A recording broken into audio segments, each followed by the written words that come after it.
بسم اللہ الرحمن الرحیم الحمد للہ رب العالمین والصلاة والسلام علی سید الاولین والآخرین وعلی آلہ واصحابہ اجمعین ومن تبعہم بإحسان الی یوم الدین اما بعد فاعوذ باللہ السمیع العلیم من الشیطان الرجیم بسم اللہ الرحمن الرحیم فاستقم کما امرت ومن تاب معک ولا تطغوا انہ بما تعملون بصیر۔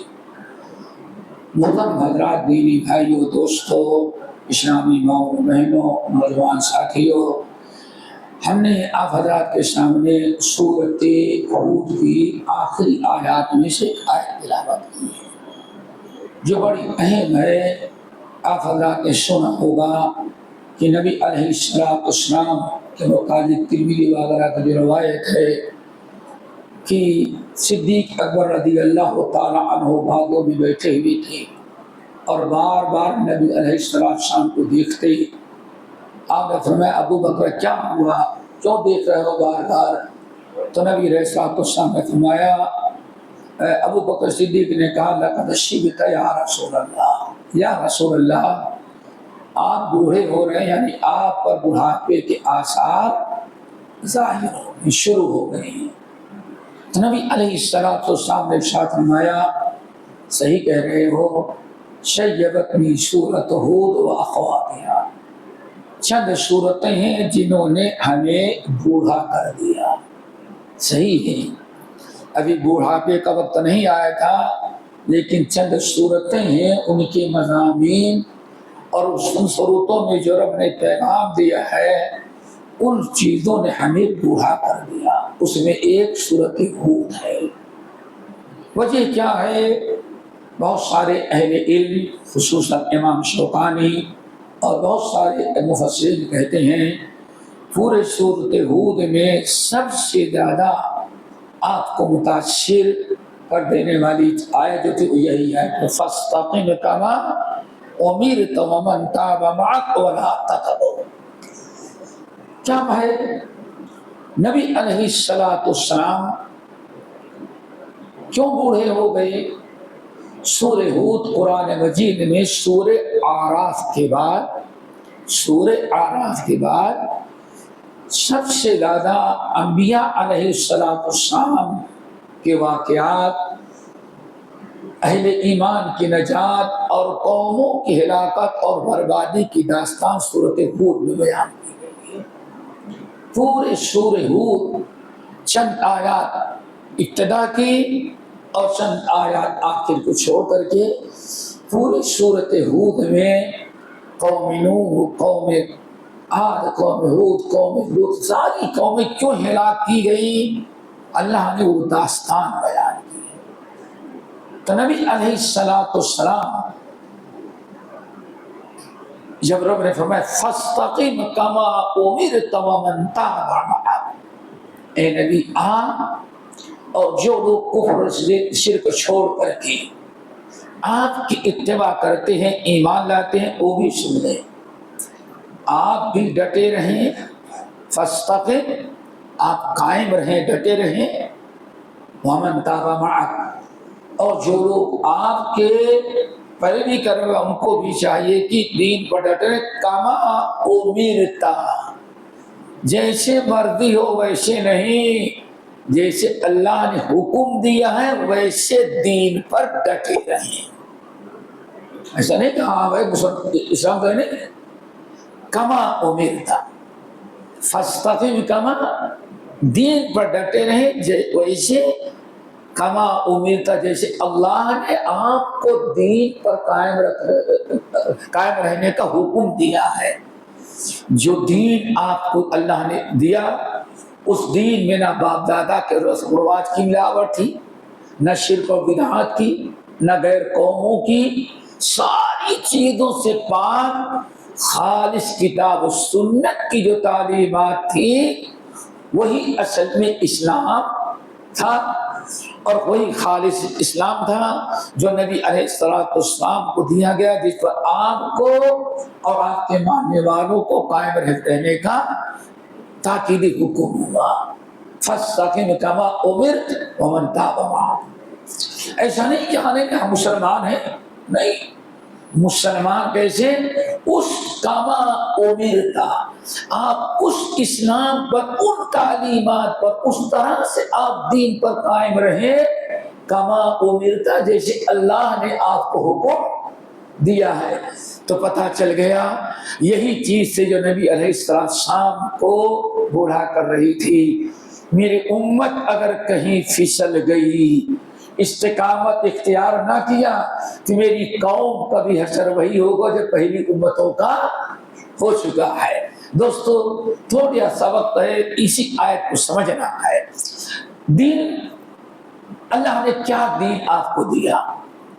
نبی علیہ السلام کو نے 23 سالہ محنت جو کیا کتاب و سنت پر، خالص وما امروا الا ليعبدوا الله مخلصین لہ الدین حنفاء ویقیموا الصلاۃ ویؤتوا الزکاۃ وذلک دین القیمہ، یہ ہے دین قیمہ، کسی قسم کی ملاوٹ نہیں تھی،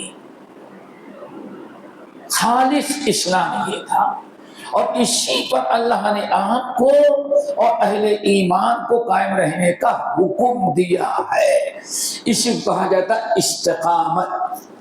وَلَا تَطْغَوْا، خبردار آپ اس سے تجاوز نہ کریں، نہ آپ تجاوز کریں، نہ آپ کے بعد آپ پر ایمان لانے والے مومن بندے تجاوز کریں۔ تجاوز کس کو کہا جاتا ہے؟ تطغوا، طغیان سے ہے۔ طغیان کس کو کہتے ہیں؟ تو ابھی بہت آسان ہے سمجھنا۔ اللہ نے، آپ نے دیکھا ایک ندی ہے، ندی کی اندر ہے، اوپر کنارہ بنا ہوا ہے۔ اب ندی کی حد کیا ہے کہ پانی باہر نہ جائے، کہاں رہے؟ اندر رہے۔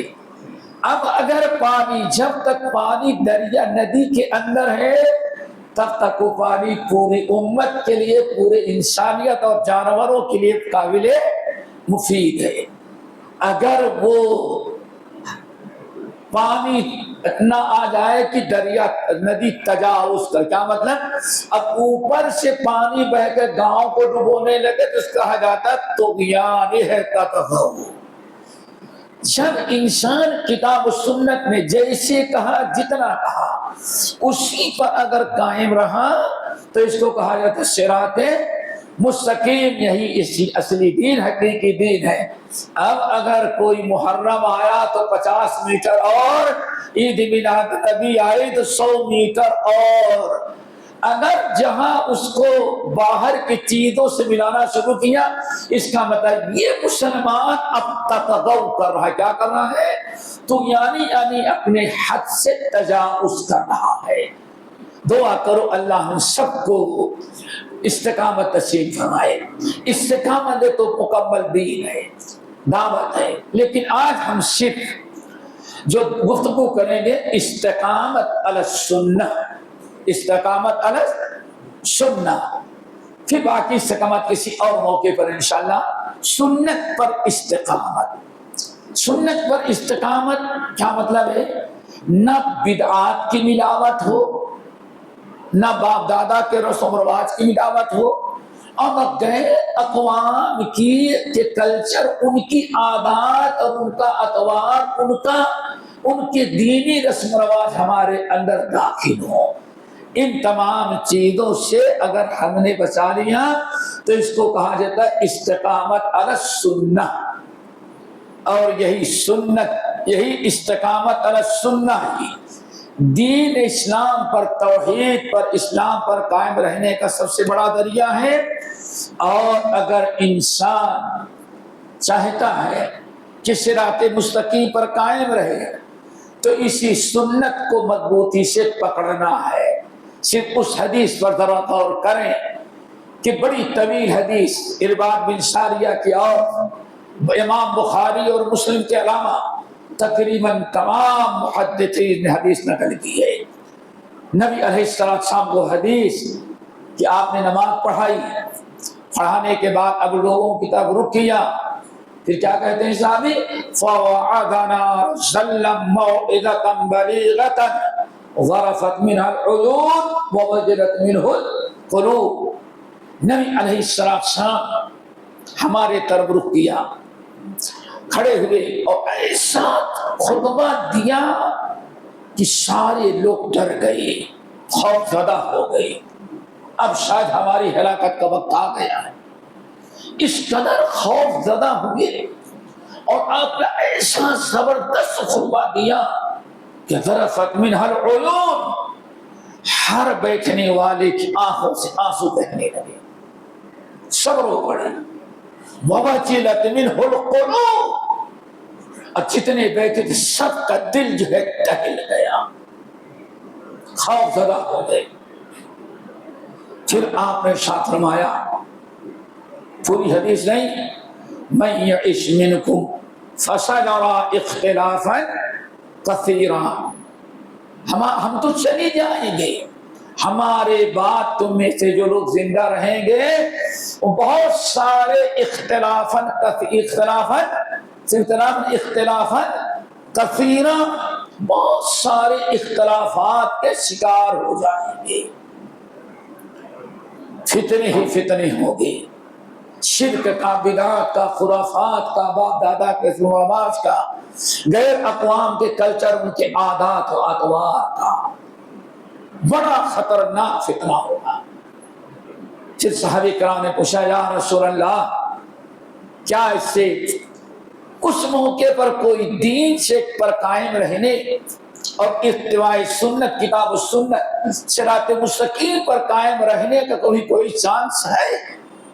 آپ نے فرمایا ہاں، ایک ہے، کیا؟ فعلیکم بسنتی وسنت الخلفاء الراشدین، میری سنت، طریقہ، اور ہمارے خلفاء راشدین کا طریقہ. اور دوسری حدیث میں کیا ہے؟ ہمارا و اصحابی، اور ہمارے اصحاب، جو ان کا دامن مضبوط پکڑ لے گا وہی اس وقت فتنوں سے محفوظ رہے گا.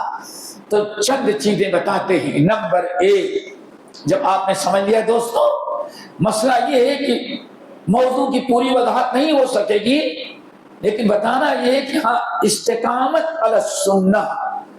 سنہ کس کو کہتے ہیں؟ سنہ تین طریقے کی ہے. سنہ تین طریقے. نمبر ایک، آپ نے جو اپنے زبان مبارک سے جو تعلیمات، جو ارشادات آپ نے فرمائے، دینی باتیں، انہی دینی باتوں کا نام کیا ہے؟ سنت ہے. اس کو کہا جاتا ہے سنت قولی، قول سے فرمایا. نمبر دو، آپ نے دین کے دینی اور شرعی طور پر جو آپ نے عمل کیا وہ بھی کیا ہے؟ سنت ہے. بشرطے کہ آپ نے کیا کوئی ایسا عمل جس کے آپ کے خاص ہونے کی دلیل ہو، جیسے 4 سے زیادہ شادیاں. اگر کوئی عمل آپ نے کیا لیکن آپ کے لیے وہ خاص نہیں ہے تو پوری امت کے لیے وہ کیا ہے؟ سنت ہے. نمبر 3، آپ کے زمانے میں، آپ کی موجودگی میں اگر کسی صحابی نے کوئی عمل کیا، کوئی بات کہی، اور آپ نے سکوت اختیار کیا، یا آپ مسکرائے، یا آپ نے اس کو پسند فرمایا اپنے کردار کے ذریعے، اس کو بھی کہا جاتا ہے سنت. اس کو کہا سنت تقریری. کیا مطلب؟ نہ اللہ کے رسول کا فعل ہے نہ عمل ہے، لیکن آپ کے سامنے، آپ کے زمانے میں ہوا، آپ کو اطلاع ملی اور آپ نے اس سے منع نہیں کیا.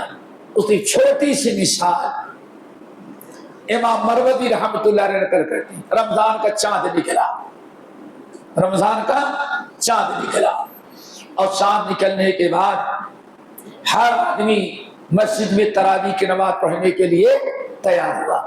حضرت سعد بن ابی وقاص رضی اللہ تعالیٰ عنہ بھی نکلے، لیکن گھر میں ان کی ماں، ان کی بیوی، ان کی بہنیں بیٹی سب نے پکڑ لیا۔ کہا کہاں جا رہے ہو؟ کہا تراویح کی نماز پڑھنے کے لیے آ گئے۔ کہا وہاں بہت تراویح پڑھانے والے مسجد میں ہیں، ہم عورتیں چولہا آڑی کرتی ہیں، ہمارے پاس ہم میں کوئی حافظہ نہیں ہے قرآن پڑھنے والی، تو ایسا کریں آپ عشاء کی نماز پڑھ چکے ہیں، تراویح آپ گھر میں باجماعت ہم عورتوں کو پڑھائیں، عورتوں کا ایک امام مرد ہو اور عورتیں صرف عورتیں تراویح پڑھ رہی ہو مسجد کے بغیر۔ اب یہ نیا عمل تھا، اب پڑھانے کا تو پڑھا دیا، لیکن پتہ نہیں صحیح ہوا یا غلط۔ صبح سویرے نبی علیہ السلام کی مجلس میں آ گئے، راوی کہتے ہیں آئے اور کہا یا رسول اللہ اب میں نے وہ کر ڈالا جو آج تک کبھی نہیں کیا تھا، کسی نے نہیں کیا ہے۔ کیا کیا؟ وضو کر کے تراویح پڑھنے کے لیے آ رہا تھا، عورتوں نے سب پکڑ کے دبوچا، نہیں جانو یہی پڑھو، ہم لوگ کو قرآن یاد نہیں، تم پڑھاؤ، ہم تمہارے پیچھے پڑھیں گے۔ تو میں نے پڑھا دیا، اور کتنا پڑھایا؟ صلی 8 رکعات، 8 ہی پڑھایا۔ کتنا پڑھایا؟ 8 پڑھایا، اور بعد جماعت پڑھایا، بعد جماعت پڑھایا۔ اب کہتے ہیں نبی علیہ السلام مسکرانے لگے، صحابہ کہتے ہیں اس کا یہ مطلب تھا کہ اللہ کے رسول نے اس عمل کو پسند کیا۔ اس کو کیا کہا جاتا ہے؟ اور تینوں کے مجموعے کو کہا جاتا ہے سنہ۔ کیا کہا جاتا ہے؟ سنہ ہمارے لیے۔ اور یہی چیز جو ہے، تینوں چیزیں، یہی اصل میں حب رسول کا سب سے بڑا ذریعہ ہے۔ یہی آپ کی سنتوں پر، آپ کے طریقے پر، آپ کی تعلیمات اور ہدایت پر، نبی کی سنت، اللہ کا حکم شریعت سمجھ کر کے، عبادت سمجھ کر کے اگر اسی پر عمل کیا جائے تو اسی یہی ہوتی ہے نبی کی محبت۔ قل ان کنتم تحبون اللہ فاتبعونی یحببکم اللہ۔ اگر نبی سے محبت کے دعوے دار ہو تو صرف سمانے نہیں، سینہ پیٹ کر کے یا جھنڈا لگا کر کے، وہ بھی محبت 1 ہفتہ 10 دن تاخیر کر کے، سمجھ گئے نا؟ جمعہ تو کبھی تاخیر نہیں ہوتا، سنت کبھی نہیں بدلتی، وَلَن تَجِدَ لِسُنَّتِ اللَّهِ تَبْدِيلًا یا تحویلا۔ نبی کی سنت کو نہ آگے کیا جا سکتا ہے نہ پیچھے، لیکن اپنی سنت جو ہوگی نبی کے محبت کے نام پر، جتنا چاہو آگے کر لو، جتنا چاہو پیچھے کر لو۔ یہ اس بات کی علامت ہے کہ بدعت سنت رسول نہیں ہے۔ ورنہ جمعہ کیا کتنی عمر ہو گئی ہمارے بڑے بھائی کی؟ 80 سال کے ہوں گے، ان سے پوچھنا کبھی انہوں نے جمعہ سنیچر کو نہیں پڑھا ہوگا، نہ جمعرات کو پڑھا ہے۔ سردی ہو، گرمی ہو، بارش ہو، فساد ہو، جب بھی پڑھا ہوگا جمعے کے دن جمعہ پڑھا ہوگا، نہ کبھی 1 دن پہلے ہوا نہ 1 دن۔ ارے یہ بھی نہیں کہا کبھی عصر کے وقت پڑھا جائے، نہیں، ظہر کے وقت جو ہے اسی وقت پڑھا جاتا ہے۔ کیوں؟ یہی اصل میں دوستو سنت ہے۔ سنت میں کوئی تبدیلی نہیں کر سکتا۔ کیوں؟ اللہ نے فرمایا نبی، اللہ اس کے رسول کے طریقے میں کوئی تبدیلی نہیں لا سکتا۔ بہرحال تو بیسیویں بات آ گئی۔ نبی علیہ السلام عبد الرحمن بن ابی قرات صحابی ہیں، امام بہت سارے اہل علم نے اس حدیث کو نقل کیا، علامہ البانی صحیحہ میں نقل کرتے ہیں، اور اصلاً سب سے پہلے امام عبداللہ ابن وہب المصری نے نقل کیا، اس کے بعد تمام اہل علم مشکات المصابیح کے اندر بھی موجود ہے۔ حضرت عبد الرحمن بن ابی قرات کہتے ہیں نبی علیہ السلام جب صلح حدیبیہ کے موقع پر چند دن مقیم تھے تو پڑوسی گاؤں میں، پہاڑوں کے بیچ میں کوئی ایک گاؤں آباد تھا۔ گاؤں کے لوگ مسلمان تو ہو گئے تھے لیکن ابھی نبی کا دیدار نہیں کیا تھا۔ جب ان کو پتا چلا کہ نبی یہیں آئے ہوئے ہیں، پورے گاؤں کے لوگ چھوٹے بڑے امیر غریب سب نبی کی دیدار کے لیے ٹوٹ پڑے۔ کیوں؟ ایمان لائے تھے لیکن ابھی کوئی دیدار نہیں ہوا تھا۔ تو جب لوگ پہنچے اللہ رسول کی خدمت میں، کچھ بات کر رہے تھے، اتنے میں نماز کا وقت آ گیا۔ کس کا؟ نماز کا۔ تو ایک صحابی دوڑے، پانی لے کر کے آئے اور نبی علیہ الصلوۃ والسلام کو وضو کرانے لگے۔ جب آپ وضو کرنا شروع کیے تو بیچارے جو عبد الرحمن بن ابی قراد رضی اللہ عنہ ساتھی جو گاؤں والے آئے تھے، ان میں سے ہر آدمی دوڑ کر کے آپ کے وضو کا پانی ہاتھوں میں پکڑ لیتا۔ آپ کے وضو کا ایک قطرہ پانی زمین پر نہ گرنے پائے، دوڑ کے اٹھ ہاتھ میں لیتا، پھر اس کو اپنے بدن پر مسلنے لگتا۔ آپ کلی کریں تو کوئی نہ کوئی تھا، کلی کا پانی زمین پر نہ گر پائے، سب اٹھا کر پکڑ کے اپنے بدن پر۔ اللہ نبی علیہ السلام نے پوچھا ما حملکم علی ھذا، ارے بھائی تم لوگوں نے تو آج وہ کام کیا جو آج تک ابو بکر عمر بھی نہیں کیے تھے، عثمان والی بھی نہیں کیے تھے۔ کس چیز نے تم کو آمادہ کیا کہ میرے کلی کا پانی، میرا تھوک، میرا وضو کا پانی زمین پر گرنے کے پہلے تم لوگ اپنے ہاتھوں پر اور اپنے بدن پر ملنے لگتے ہو؟ تو بہت اچھے کہنا حبا لکا اجلالا لکا یا رسول اللہ، اللہ کے رسول کسی نے کیا یا نہیں کیا، اتنی محبت آپ کی دل میں آ گئی ہے، کسی محبت نے مجبور کیا کہ آپ کے وضو کا پانی زمین پر نہ گرنے پڑے، آپ کا کلی کیا کا پانی اور آپ کا تھوک زمین پر نہ گرے۔ محبت نے مجبور کیا کہ اس کو ہاتھ پکڑے اور اپنے بدن پر مل لے۔ کیا خیال ہے؟ یہ نبی علیہ السلام کے سامنے ہوا۔ اب میں سن لو، اگر نبی سے محبت کرنا چاہتے ہو تو اس سے نبی کی محبت ادا نہیں ہوگی۔ کب ادا ہوگی؟ جو دین ہم لے کے آئے ہیں، شریعت اس کی اتباع کرو گے تب حب رسول مکمل ہوگی۔ پھر آپ نے ارشاد فرمایا من سرہ ان یحبہ اللہ ورسولہ، جو شخص چاہتا ہے کہ اللہ اس کے رسول اس سے محبت کریں اور وہ بھی اللہ اس کے رسول سے محبت کرے، تو یہ پانی سے کام نہیں بنے گا۔ جوتے چپل کی زیارت بہت دور کی بات ہے، سمجھ گئے نا؟ اصلی پانی بھی کہاں نہیں پورا ہوگا، بلکہ 3 عمل کرو۔ نمبر 1، اپنے پڑوسی کے ساتھ اچھا سلوک کرو۔ میری رسالت و نبوت کا ایک مقصد یہ بھی ہے کہ پڑوسی کو سکون دے۔ وصدق الحدیث، کبھی جھوٹ نہ بولے، ہمیں مان لینے کے بعد ہم پر ایمان لایا اور ہمیں رسول تسلیم کیا تو کبھی جھوٹ نہ بولے۔ کیوں؟ اللہ سچا ہے، اللہ کے نبی کا نبی بھی سچے ہیں، اور کہیں جھوٹ کا کوئی معاملہ ہمارے ہاں نہ ہو۔ نمبر 3 میرے بھائیوں، وَلْيُؤَدِّ الْأَمَانَةَ، امانت داری کرے، امانت میں خیانت نہ کرے۔ کہنا یہ تھا دوستو کہ محبت کا سب سے بڑا تقاضا کیا ہے؟ آپ کی سنت اور آپ کی تعلیمات پر عمل کرنا۔ اب صحابہ کا اور غیروں کا، صحابہ اور تابعین کا انداز دیکھیں، انہوں نے کیسے محبت کا اظہار کیا۔ نمبر 1، امام دارمی رحمۃ اللہ علیہ اور بہت سارے اہل علم نے، لیکن سب سے بڑے نقل کرنے اور سب سے بڑے محدث امام دارمی اپنی سنن کے مقدمے میں نقل کرتے عثمان بن حاضر الاودی۔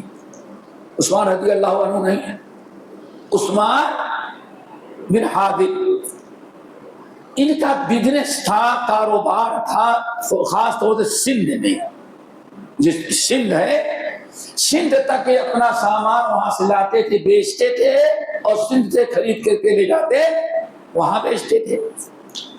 عثمان بن اودی حضرت عبداللہ بن عباس رضی اللہ تعالیٰ عنہ کے پاس آئے اور کہا حضرت میں بزنس کے سلسلے میں، تجارت کے سلسلے میں جا رہا ہوں سندھ، تو ایک تو کچھ وصیت کرنے اور دعا کرنے کہ اللہ خیریت سے لے جائے اور خیریت سے لائے۔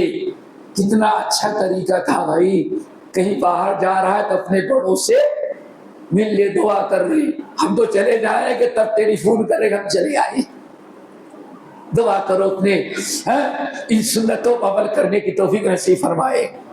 نصیحت ہے تو کہا سنو، جا رہے ہو 4 نصیحتیں کی۔ علیک بتقوی اللہ، علیک بتقوی اللہ، نمبر 1، سب سے پہلے تم اللہ رب العالمین کا تقوی اختیار، علیک بتقوی اللہ، اب جہاں بھی رہنا اللہ رب العالمین کا تقوی اختیار کرنا، تقوی نہیں چھوڑنا۔ نمبر 2، جہاں بھی رہنا شریعت کی پابندی کرتے رہنا، جو بتانا تھا۔ نمبر 3 ہوتا ہے اتبع ولا تبتدع، کیا چیز تھی؟ اتبع ولا تبتدع، ہمیشہ جہاں بھی رہنا۔ آج مسلمانوں کے محلے میں، مسلمان کے ایریے میں، اور تم سندھ جا رہے ہو، وہاں غیروں کا طور طریقہ ہوگا، خبردار، غیر مسلموں میں جا رہے ہو، تجارت کے لیے جا رہے ہو، جہاں رہنا اتبع، پیارے نبی کی سنتوں کو مضبوطی سے پکڑنا، کہیں دنیا میں جانا نبی کی سنت کا دامن نہیں چھوڑنا۔ ہم تو کیا کہتے ہیں بھائی، جہاں کہاں بڑے فتنے کا دور ہے، جیسا دیش ویسا دیش۔ ہم سے ایک صاحب پوچھیں دیکھیں، آپ اگر یو کے گئے، آسٹریلیا جہاں جاتے کرتا پاجامہ یہ ٹوپی لگا، میں نے کہا بھائی ہمارا دنیا میں سب سے اچھا لباس ہمارا ہو، کم وقتوں کو چاہیے کہ ہمارا لباس کو اپنا ہے، ان کے لیے میں اپنا لباس کو چھوڑوں۔ میرے بھائی انسان غور کرے، اتبع ولا تبتدع، جہاں بھی رہنا نبی کی سنتوں کی اتباع کرنا، ولا تبتدع، یہاں سے جانے کے بعد خبردار کوئی بدعت ایجاد نہیں کرنا یا کسی بدعت کی پیروی کرنا۔ استقامت کی دعوت دی کس کی؟ تقوی، علم، پرہیزگاری اور سنت کی اتباع اور بدعات سے اجتناب۔ دعا کو اسے کہا جاتا ہے کیا؟ علیک بتقوی اللہ۔ نمبر 2، واستقم، ڈٹے رہنا، استقامت۔ نمبر 3، اتبع، ہمیشہ سنت کی پیروی کرنا۔ نمبر 4، ولا تبتدع، خبردار کبھی بدعتوں کو سنت میں شامل۔ دعا کرو اللہ ہمیں ایسے پکا سنی بنائے، حلوہ کھانے والا نہیں، سنی بنائے، سنت پر عمل کرنے والا۔ نمبر 2، امام بخاری رحمۃ اللہ علیہ اپنے صحیح کے اندر تعلیقاً اور امام دارمی اور اللہ نقائی وغیرہ نے مسند روایت کیا۔ امام زہری رحمۃ اللہ علیہ کہتے ہیں کان ممن مضى من علمائنا، ہمارے علماء جو ہم سے پہلے گزر گئے ہیں، اللہ اکبر۔ اور امام زہری تابعی کیا ہے؟ تابعی کس کو کہتے ہیں؟ صحابہ کو ماننے والے۔ اب ان کے جو استاد تھے صحابہ یا کبار تابعین، خیر القرون، کہتے کان ممن مضى من علمائنا، ہم سے پہلے جو علماء گزرے ہیں وہ تو یہی ہم کو تاکید کرتے رہے اور ہمیشہ یہی دعوت دیتے رہے کہ الاعتصام بالسنت نجات، اگر انسان دنیا اور آخرت، قبر اور حشر میں نجات چاہتا ہے تو صرف ایک ذریعہ ہے، سنت پر قائم رہے۔ کس پر قائم رہے بھائی؟ دعا کرو.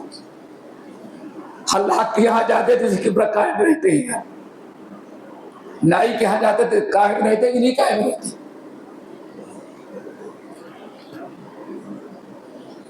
کیا خیال ہے؟ انہوں نے دونوں چیزیں چھوڑی، سنت بھی چھوڑا، بدعت بھی چھوڑی. ہم نے سنت تو چھوڑا، بدعت تو ایجاد نہیں کیا، لیکن نبی کی سنت کا دامن ہاتھوں تو چھوڑ دیا. الاعتصام بالسنت نجات. پھر کہتے ہیں وَيُقْبَضُ الْعِلْمُ سَرِيعًا. اور ہمارے سلف کہتے تھے ذرا دین کے سیکھنے سکھانے، ایسے ہمارے شیخ جیسے علماء کو پکڑ رکھو دماغ کر کے نچوڑ لو بالکل ان کو. ہمیشہ دین سیکھتے رہنا، دین علم سیکھ، علم جانا سکے. کتنی پیاری نصیحت. وَيُقْبَضُ الْعِلْمُ سَرِيعًا. دنیا میں سب سے تیز رفتاری سے اگر کوئی چیز غائب ہوتا ہے تو دینی علم غائب ہوتا ہے. کیا خیال ہے شیخ؟ اللہ سن نے فرمایا قرآن یاد کرتے ہو تو نہ پڑھتے رہنا. کیوں؟ اونٹ رسی سے نکل جائے تو جتنے تیز ہو غائب ہو، اس سے زیادہ اگر قرآن چھوڑ دو گے تو تمہارے سینے سے قرآن چلا جائے گا. یقبض العلم سریعا. علم بڑی تیزی کے ساتھ چھین لے گا، اللہ غائب ہو جائے گا. کبھی علماء کے ذریعے، آج آپ حیدرآباد شہر کو لیں گے، قدم قدم پر علماء ہیں.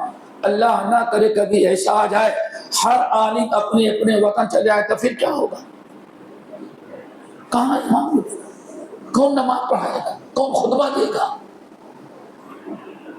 علم بہت تیزی سے غائب ہوتا ہے. پھر کہتے تھے فنعش العلم. علم جب تک محفوظ رکھو گے، کیا مطلب؟ علم جب تک سیکھو گے، سکھاؤ گے، جب تک کتاب و سنت کے علم پر عمل کرو گے، تب تک دین بھی تمہارا محفوظ رہے گا اور دنیا بھی تمہاری خوشحال رہے گی. لیکن فَإِذَا ذَهَبَتِ الدِّينُ. جس دن دین کا علم چلا جائے گا، ذہاب العلم ذہاب الدین والدنیا. اگر کسی قوم سے علم اگر اٹھ گیا کتاب و سنت کا تو نہ دنیا کامیاب گزرے گی اور نہ آخرت. بہرحال کئی چیزیں بیان کی. میرا مقصد کیا تھا؟ کہتے تھے الاعتصام بالسنت نجات. اے لوگو سنت ہی نجات کا ذریعہ ہے. ہمارے بعض سلف نے بڑی پیاری بات کہی، بہت لوگوں نے نقل کیا ہے، اور متاخرین میں حافظ جلال الدین سیوطی مفتاح الجنہ بالاحتجاج بالسنہ، اس کے اندر نقل کیا. بعض سلف کہتے تھے اے لوگو سنت رسول جو ہے سفینت نوح ہے. کیا ہے؟ سفینت نوح ہے. کیا مطلب ہے؟ جو شخص جب اللہ کا عذاب آیا تو جو نجات کا ایک ہی دریا تھا، کیا؟ سفینہ نوح پر جو سوار ہو جائے. سنا ہے نا؟ کوئی اور بچا؟ ذرا سوچیں، بدبخت قبول کر لیا ہوتا. نوح علیہ السلام کشتی پر بیٹھے، موجیں چلی آ رہی ہیں، طوفان بڑھتا جا رہا ہے، اور بیٹا ایسے کھڑا تھا کمبخت. یا بنی ارکب معنا، بیٹے آ جا، لا عاصم اليوم. آج وہی نجات پائے گا جو ہماری کشتی پر سوار ہوگا. جس بیٹے کو بچپنے سے کھلایا پلایا، لاد اور پیار کیا، گود اور کندھے پر بیٹھایا، باپ دیکھ رہا ہے کہ آج بیٹا ہماری کشتی پر سوار نہ ہوا تو غرق ہو جائے گا. کہتے یا بنی ارکب معنا، بیٹے آ جاؤ کشتی پر بیٹھ جاؤ. آج کشتی کے علاوہ کوئی بچانے والا نہیں ہے. بدبخت نے کیا کہا؟ سآوی، آپ کے کشتی کی ضرورت نہیں، کشتی تو ٹکرائے گی پہاڑوں سے، ساری پرائیاں الگ ہو جائیں گی. سآوی الی جبل یعصمنی من الماء، ایک پہاڑ پر چڑھ جاؤں گا، پہاڑ ہمیں ڈوبنے سے بچا لے گا. کیا خیال ہے؟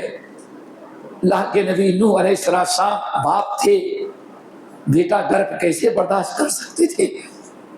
فوراً کی اللہ ان نبیلی من اہلی، اللہ آپ نے وعدہ کیا کہ آپ کہنے کو بچائیں گے، میرا بیٹا گرک ہو رہا ہے، میرا اہل اللہ بچا لے اس کو.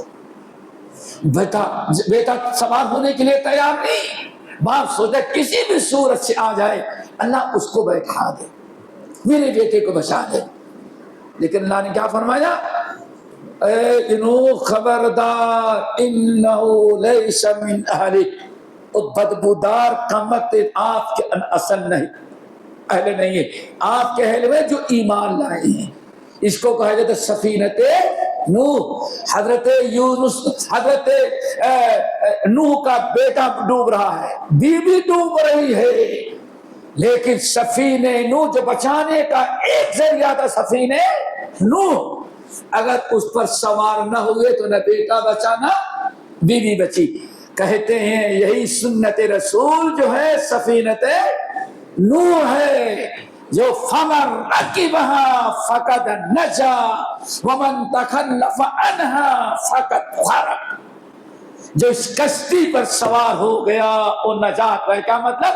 سنت کی کشتی. کس کی کشتی؟ سنت مسلم کی کشتی، صحابہ کا طریقہ. جو اس کشتی پر سوار ہوا وہی نجات پائے گا، جو اس کشتی کو چھوڑ دیا وہ کبھی نجات نہیں پا سکتا. تو بتانا چاہتا تھا کیا؟ السنت الاعتصام بالسنت نجات. اب آگے بڑھتے ہیں تاکہ جلدی ہم ختم کر دیں. امام ترمذی، بلکہ امام ابو داؤد، امام مسلم، امام ابو داؤد، سارے لوگ سوائے بخاری کے، لیکن سب سے زیادہ طویل جو ہم بتانا چاہتے ہیں وہ ترمذی کی حدیث ہے. سنیں گے؟ ہمت ہے نہیں عمل کرنے کی، سننے کی تو ہے، عمل کی ہمت ہو. میرے بھائیو، حضرت ابو ہریرہ حافظ الحدیث تھے، سب سے بڑے حدیث کے حافظ ابو ہریرہ درس دے رہے تھے. اور جہاں یہ بیٹھ جاتے پھر یہی حدیث سناتے، کوئی اور نہیں سناتا. سب لوگ سوچتے خاموش ہو تاکہ ہمیں جو معلوم ہے تو معلوم ہے، جو صحابہ ہے ہمیں جو معلوم ہے، اگر یہ جو بیان کرے گا تو اور ہمیں حدیث سے معلوم ہو جائیں گے. حدیث سے بیان کر رہے تھے، حدیث بیان کیا لوگوں کو کہ نبی علیہ السلام نے فرمایا جو آگ پر پکی ہوئی چیز کھا لے یا پی لے اس کا وضو ٹوٹ جاتا ہے، اس کو چاہے کہ وضو وہ لوٹائے. نہیں سمجھ آیا؟ گوشت پکا ہے بھائی، آپ نے سیب کھا لیا، سنترا کھا لیا، یہ کھا لیا، پتہ نہیں کیا کیا پھل ہوگا آپ کے ہاں روڈوں پر، سمجھ گئے نا؟ آپ کو پکا ہوا نہیں ہے، لیکن بریانی کھا لیں یا آپ کیا منتی نہیں، ان کا محبوب کیا پستا، کیا حلیم کھا لیا. گھنٹوں پکی ہوئی چیز ہے، جس نے آگ پر پکی ہوئی چیز کھانا اس کا وضو ٹوٹ گیا. حدیث صحیح ہے، کوئی کلام نہیں ہے، صحیح مسلم کے ہے. نبی علیہ السلام کہا جاتا ہے ابتدائی دور میں آپ نے حکم دیا تھا کہ آگ پر پکی ہوئی چیز ناقض وضو ہے، اگر کوئی چیز کھائے تو کیا کرے، وہ دوبارہ وضو کر لے. بعد میں اللہ رب العالمین نے، نبی علیہ السلام نے اللہ رب العالمین کے حکم سے اس چیز کو منسوخ کر دیا، اور آپ کا عمل ہے آپ پکا ہوا گوشت کھائے اور جا کر کے نماز پڑھا دیں. حدیثیں دو طرح کی ہو گئی. اسی لیے صحابہ میں اختلاف تھا کہ وہ پکی ہوئی چیز سے، آگ پر پکی ہوئی چیز کے کھانے سے وضو ٹوٹتا ہے یا ٹوٹتا نہیں۔ حضرت ابو ہریرہ رضی اللہ تعالیٰ عنہ آخری دم تک اسی پر فتویٰ دیتے رہے کہ جو شخص پکی ہوئی چیز کھائے گا اس کا وضو ٹوٹ جاتا ہے، حدیث پیش کرتے ہیں۔ حضرت ابو ہریرہ ان کا بچپنا تھا، وہ جب بڑے ہوئے حدیث وغیرہ دیکھے تو ان کا خیال یہ تھا کہ وضو نہیں ٹوٹتا۔ بہرحال صحابہ میں اور تابعین میں دو قول تھا، اس سے میں سروکار نہیں۔ ہم بھی کہتے ہیں تمام علماء کا تکبیر اتفاق ہو چکا ہے کہ پکی ہوئی چیز سے، ہاں لیکن اب ایسا نہ ہو کہ کھائے اور دانت میں پھنسا ہوا آ جائیں اور نماز پڑھنے کے بعد یہ کرتے رہے، اس کی اجازت نہیں۔ آپ آئے تو کلی کر کے آئے، منہ صاف کر کے آئے، اور بیڑی پی کے تو کبھی نہیں آنا، سگریٹ پی کر کے کیوں 25 مرتبہ بھی کلی کرو گے تو منہ صاف رہی، بدبو آتی رہے گی، سمجھ گئے نا؟ تو حضرت ابو ہریرہ نے حدیث بیان کی، فتویٰ دیا۔ ایک دن عبداللہ بن عباس آگئے اپنے ساتھیوں کے ساتھ، کہا کہ ابو ہریرہ آپ کیا فتویٰ دیتے ہیں کہ آگ پر پکی ہوئی چیز سے کھانے سے وضو ٹوٹ جاتا ہے؟ کہا میں نہیں کہتا، اللہ کے رسول نے فرمایا ہے۔ اللہ اکبر! اب ذرا اتباع سنت ذرا دیکھو، اور آج سنت کے رد کرنے والوں کا انجام ذرا دیکھو۔ حضرت ابو ہریرہ نے بحث شروع کر دی، کہا اچھا تو یہ بتائیے اگر ٹھنڈی کا موسم ہے گرم پانی سے نہائے گا تو اس کا غسل اور وضو ہوگا؟ نمبر 2، تیل جو نکالا جاتا ہے وہ آگ پر کر کے پگھلایا گیا، اس سے کیا کرے، تیل سے مالش کریں گے تو پھر وضو ٹوٹ جائے گا؟ اللہ ایسے 2-4 مثالیں دی، لیکن کہنا جو تھا، کھڑے ہوئے کہا یا اخی، یہ ہے اتباع سنت، یا اخی، اور بات یا بنا اخی، اے میرے بھتیجے، کان کھول کر کے سن لی، حدیث پڑھی سنایا، قاعدہ سمیت حدیثا، اگر کسی کے زبان سے حدیث تو نے سن لیا تو مثالیں دے کے تعویلیں دے کر کے اس کو رد کرنے کی جرات آئندہ نہیں کرنا۔ نہیں سمجھ میں آیا؟ آئی بات سمجھ میں؟ کیا حدیث سمینا واتانا ہے، اگر کوئی عذر ہے تو اس کو وضاحت کریں، اور آپ یہ تیل کی اور کیا کہتے ہیں گرم پانی کی اور گرم دودھ کی، گرم انڈے کی، یہ مثالیں دے کر کے آپ سنت رسول کو رد کرتے ہیں۔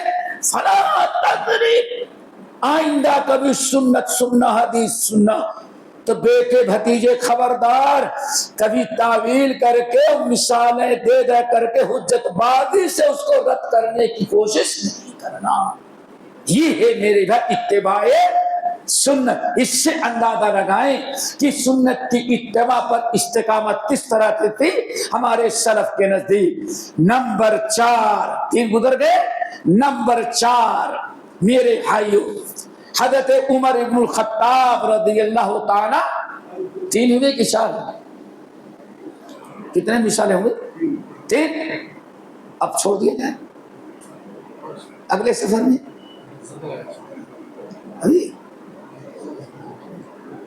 نمبر 4، عمر ابن الخطاب رضی اللہ تعالی عنہ، ذرا یاد رکھیے گا یہ عمر ابن الخطاب ہیں، مختلف اہل علم نے بسند صحیح نقل کیا۔ عمر ابن الخطاب رضی اللہ تعالیٰ عنہ نے ایک دن لوگوں کو جمع کیا اور فرمایا سیاتی علیکم اناس یجادلونکم بشبہات القرآن فلا تجالسوہم فخذوهم بالسنة فإن أهل السنن أعلم بكتاب الله عز وجل۔ کتنے دور اندیش تھے عمر بن خطاب. اے لوگوں سن لینا، کچھ لوگ ایسے پیدا ہوں گے اور آج تو ایک ڈھونڈتے ہیں 1000 ملنے والی بات ہے. داڑھی بھی سفید ہوگی، ٹوپی بھی بڑی اونچی ہوگی، پگڑی بھی کبھی کالی ہوگی کبھی گرین ہوگی. سمجھ گئے نا؟ آج کمی نہیں ہے. عمر ابن خطاب نے کتنی پیاری بات کہی، سیاتی سیخرج یا سیاتی علیکم اناس، ایک دو نہیں 50 لوگ ایسے آئندہ تم کو ملیں گے. اپنے آپ کو اسکالر کہیں گے، اپنے آپ کو بہت بڑا مفکر کہیں گے، اپنے آپ کو بہت بڑا بہت کچھ خطیب اور سب کچھ کہیں گے، لیکن کبھی کسی عالم سے پڑھا ہوا نہیں ہوگا. آئیں گے ایسے لوگ اور تم سے حجت کریں گے بے شبہات القرآن. 30 پارے کے پورے قرآن میں اقیم الصلاۃ وآتوا الزکوٰۃ کا کبھی گفتگو نہیں کریں گے.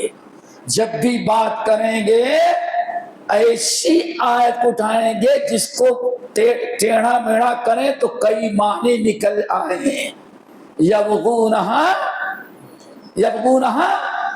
اے وجہ.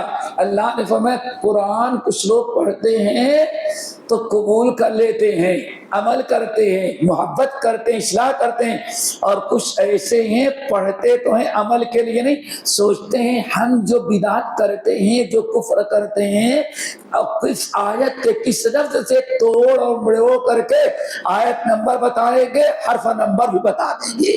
یہ قرآن میں ہے. اور جس کو قرآن کے ارے سلفیہ کا فنا دبے کبار بنے یہ آیت نمبر بتا رہا ہے، لیکن یہ نہیں سوچے کہ آیت میں یحرفون الکلم مواضع والذین فی قلوبہم زیغ فیتبعون ما تشابہ منہ. اپنے فتنے، اپنی جھوٹ، اپنی بدعت کو ثابت کرنے کے لیے قرآن کے حروف کو غلط مانا بنائے گا. حدیث کا نام نہیں لیں گے، حدیث کا نام نہیں لیں گے. کیا خیال ہے؟ نام لوگوں تو کچھ لوگوں کو برا لگ جائے گا. آج جتنے بڑے نمبری بنے ہوئے ہیں نا، خلافت قائم کریں گے، یہ قائم کریں گے، وہ قائم کریں گے، قائم کرتے کرتے اللہ نے اتنا ذلیل کیا کہ عثمان امیر معاویہ کو بھی منافق قرار دے دیا. نہیں سنا؟ ابھی تو ہفتہ بھی نہیں ہوا نا. پھر ظالم کہتا منافقین صحابہ، یعنی صحابہ میں بھی 2 تھے.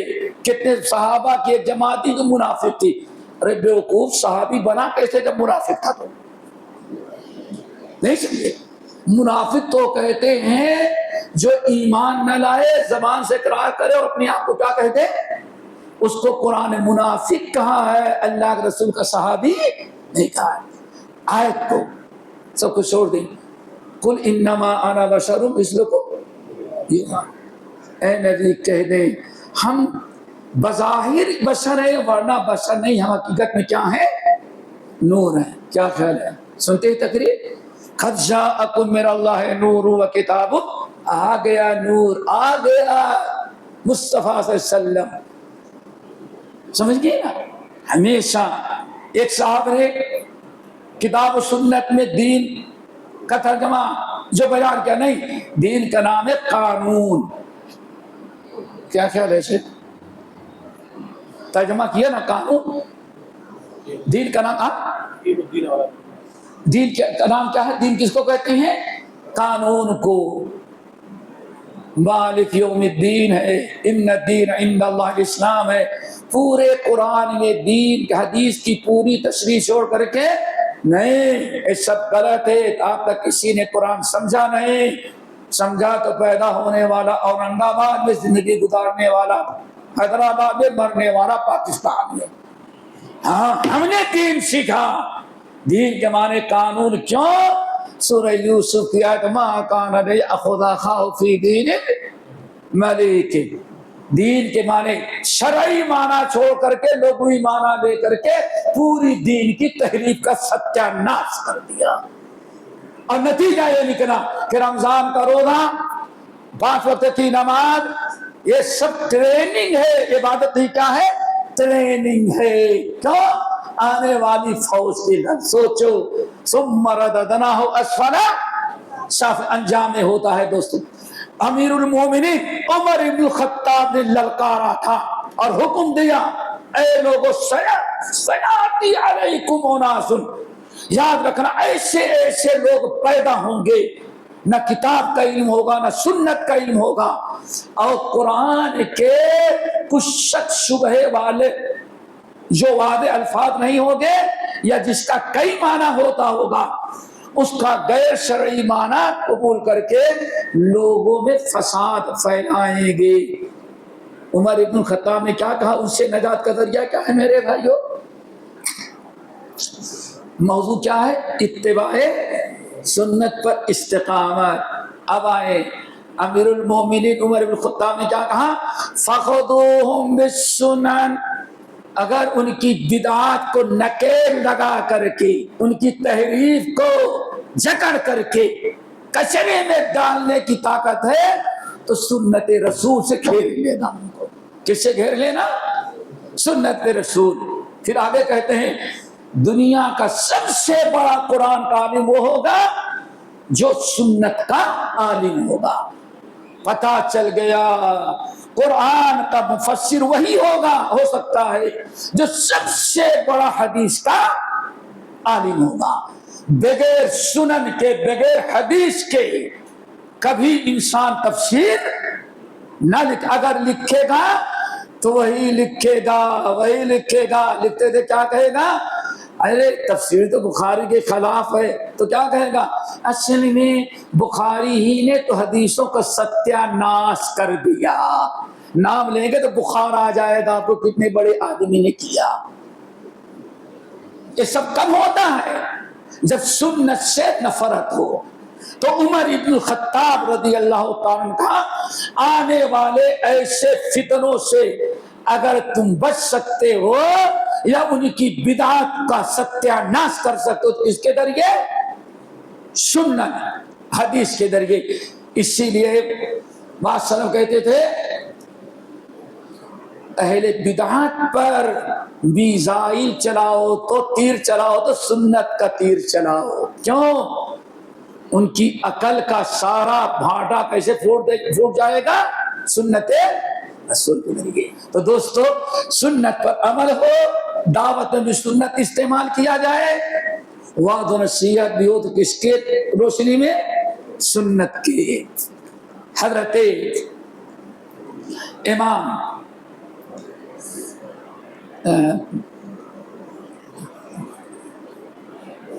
بعض سلف نے کہا بڑی پیاری بات، کہتے ہیں لوگوں یذهب الدین سنتن سنتن، اے لوگوں،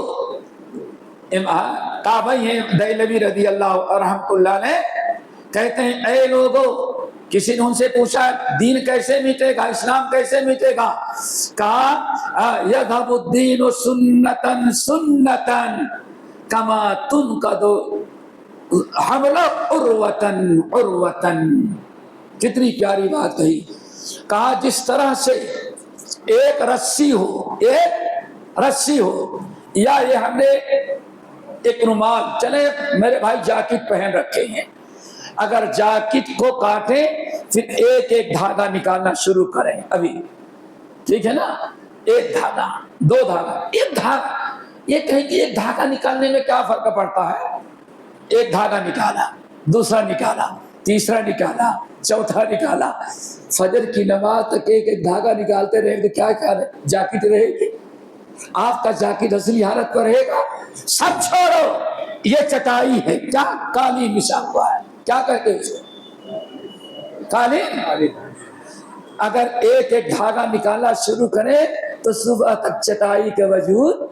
سبحان اللہ، شرف کتنی پیاری مثال دیتے تھے، کہتے تھے جس طرح سے ایک ایک دھاگا نکالنے سے پورا رسا، پوری چادر پوری آپ کی شطرنجی اور پورا یہ کپڑا ختم ہو جاتا ہے، ایسے ایک ایک سنت چھوڑنے سے اسلام ہی ختم ہو جاتا ہے۔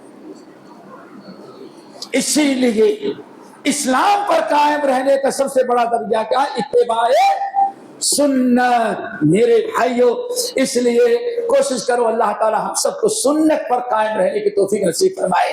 اپنی دعوت میں بھی سنت، اپنے عمل میں بھی سنت، اپنے چلنے پھرنے میں سنت، اپنی مجلسوں میں سنت کو عام کریں، اور دین پر قائم رہنے کا یا دین کے تحفظ کا سب سے بڑا درجہ کیا ہے؟ الاستقامہ علی سنت رسول اللہ۔ دعا کرو اللہ ہم سب کو عمل کی توفیق نصیب فرمائے۔ امام محمد ابن سیرین رحمۃ اللہ علیہ بڑی پیاری بات کہا کرتے تھے، کانو، ہم نے تو دیکھا، تابعین کو دیکھا، اپنے اساتذہ کو دیکھا، بڑے لوگوں کو دیکھا، کون سچا مسلمان ہے، کون بدعتی مسلمان ہے، کون سنی ہے، کون بدعتی ہے، کون حق پر ہے، کون باطل پر ہے۔ سمنا کہتے کانو اذا رأوا علی الاثر، لوگوں کو کسی کو سنت پر عمل کرتے ہوئے دیکھتے لوگ کہتے یہ صراط مستقیم پر ہے، اور اگر کوئی سنت سے پر عمل نہیں کر رہا ہے تو لوگ کہتے یہ سنت سے یعنی دین سے ہٹا ہوا ہے۔ اللہ تعالی ہم سب کو عمل کے توفیق نصیب فرمائے۔ یہ چند باتیں میں نے کہی ہیں، اور اس موضوع کو پھر انشاءاللہ کبھی اور ماشاءاللہ ہماری ضرورت ہے۔ شیخ ماشاءاللہ سب کہتے ہوں گے، بتاتے ہوں گے، سنتے ہوں گے، ہم مہمان آتے ہیں کتنے لوگ اکٹھا ہو جاتے ہوں گے، لیکن جمعے کے دن سب آتے ہوں گے شیخ کو سننے کے لیے۔ اگر ساری چیزیں باتیں سن چکے تھے، کچھ ٹکراؤ ہو رہی ہے تو سمجھے کی بات یاد ہو جائے گی، اور اگر کچھ نہیں ملی ہے تو یاد رکھیے گا اور غیروں تک پہنچائیں۔ مقصد صرف کیا ہے؟ فاستقم کما، جیسے اللہ نے حکم دیا۔ اللہ نے حکم کیا دیا ہے؟ صرف قرآن پر نہیں، وَأَطِيعُوا الرَّسُولَ۔ آج بہت سوار ہے قرآن قرآن قرآن، حدیث پر توجہ نہیں ہے۔ کیوں؟ حدیث پڑھیں گے تو اپنا مقصد جو ہے قرآن سے حاصل نہیں کر سکتے۔ تو معلوم ہے اس آیت کی تفسیر صحابہ نے کیا کیا، اللہ کے رسول نے کیا کیا، اور اپنا کچھ اور اسے ثابت کرنا چاہتے ہیں۔ اسی لیے ہمیشہ اہل الراء اہل بدع قرآن کا نام لیتے، قرآن سے دلچسپی رکھتے ہیں لیکن سنت سے دلچسپی۔ اور اگر تجربہ کرنا ہو، کل اسی بادو میں ایک مسجد اور بنا لیں گے تب پتہ چل جائے گا، لوگوں کو پتہ چل گیا ہاں یہ وہابیوں کی ایک مسجد بنے، یہ مندر بن جائے، چرچ اور گرجا بن جائے، کسی کو شکایت نہیں۔ اگر پتہ چل جائے یہ مسجد بنے، پھر دیکھیں سمجھ میں آئے کہاں بدعت کہاں تک گرا دیتی ہے، بدعت کہاں تک انسان کو لے جاتی ہے، تب پتہ چلے گا۔ اس لیے دوستو دین پر قائم رہنے کے لیے ہمیشہ کتاب و سنت، بلکہ اس لیے صرف کہا کرتے تھے، شیخ بتائیں گے قرآن حدیث کا جتنا محتاج ہے، حدیث قرآن کو اتنا محتاج نہیں ہے۔ کیوں؟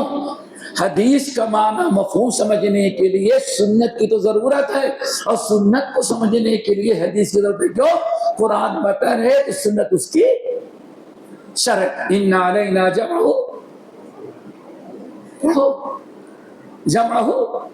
وقرآن، آگے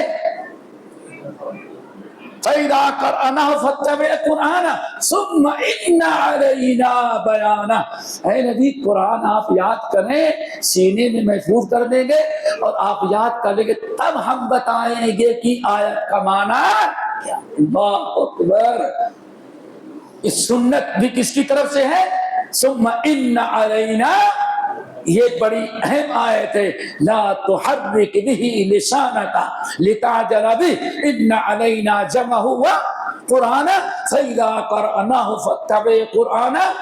جلد بازی نہ کریں، قرآن پڑھیں جیسے جبرائیل پڑھا رہے ہیں۔ ہم آپ کے سینے میں قرآن محفوظ کریں گے، ایک حرف قرآن کا ضائع نہیں جائے گا، اور جب قرآن آپ کے سینے میں محفوظ ہوگا تو ثم ان علینا بیان، ہم بتائیں گے کہ اقیم الصلاۃ ہے تو نماز کیسی پڑھیں۔ آئی بات سمجھ گئے؟ تو اسی قرآن کی تفسیر کو کیا کہا جاتا ہے دوستو؟